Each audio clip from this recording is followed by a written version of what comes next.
Have you guys ever had to do the old wash your mouth out with soap thing as a kid? Yeah, that sucked. Anyway, here's more info about soap than you probably ever wanted.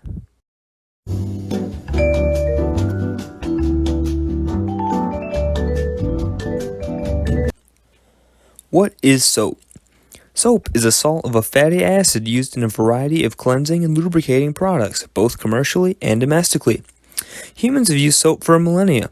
Archaeological evidence exists for the production of soap-like materials in ancient Babylon around 2800 BC, with the first formula for making soap written on a Sumerian clay tablet dated around 2500 BC. This crude soap was formed by heating a mixture of oil and wood ash. This soap was used for washing woolen clothing and is also the earliest recorded chemical reaction. Now, the Ebers Papyrus from Egypt around 1550 BC indicates the ancient Egyptians used soap as a medicine and combined animal fats or vegetable oils with a soda ash substance called trona to create their soaps. As per the ancient Roman legend, the word soap is derived from Mount Sapo, which was an ancient site where animals were sacrificed. The animal fat and ashes were washed away by rain and accumulated at the banks of the Tibet River. Women who washed clothes there noticed that at a certain location their washed clothes ended up being cleaner. The Romans avoided washing their bodies with harsh soaps before encountering the milder soaps used by the Gauls around 58 BC.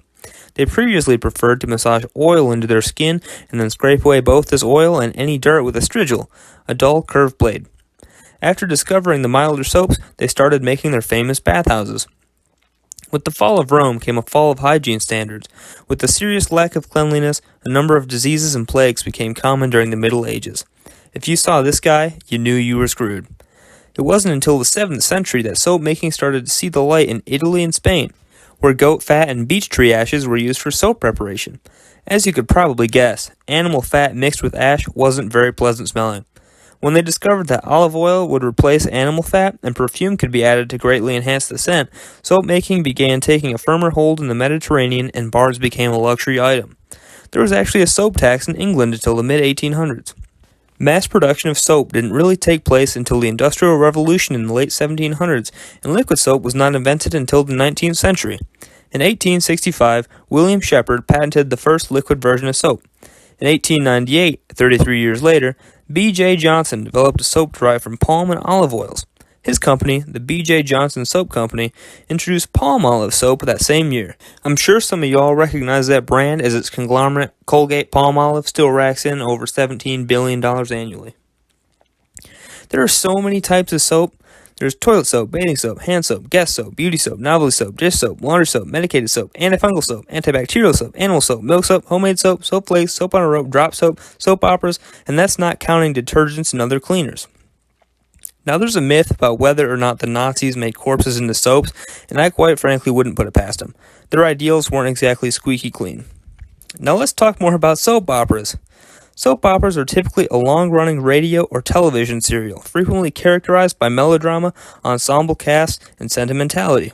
The term soap opera originated from radio dramas originally being sponsored by soap manufacturers. This term was preceded by horse opera. Feel free to drop that phrase in everyday life to wow your friends. The biggest sponsor of soap operas at the time was a small company you may have heard of, Procter & Gamble. Now I just want to mention that I left out a lot of the chemistry from this video, as I'm most certainly not qualified to explain any of that, but I just wanted to mention that this webpage I found, Facts Just for Kids, which has such excellent facts as soap for your hands is called hand soap, or soap can come in either liquid or solid bar form. They have the nerve to drop a huge fact. Some face soaps, both over-the-counter and prescription, contain one or more of the following chemicals to help control acne: benzoyl peroxide, salicylic acid, and sodium sulfacetamide. And then they have the gall to follow that up later with soap that is used to wash your body is called body soap or body wash. Like, what the heck is that? If you can understand all the science that they just dropped 3 sentences earlier, I'm sure you can understand that soap for your body is called body soap, especially after they spelled that same fact out for me like 6 times already. That's horse trash, and they know it. I'm coming after you, Facts Just for Kids. I got my eye on you. Has anyone ever tried to carve soap? Let me know how it went in the comments below. The word soap is ruined for me now after making this video. Anyway, thank you for watching. Remember, Don't be a dumb fork, be a smart spoon.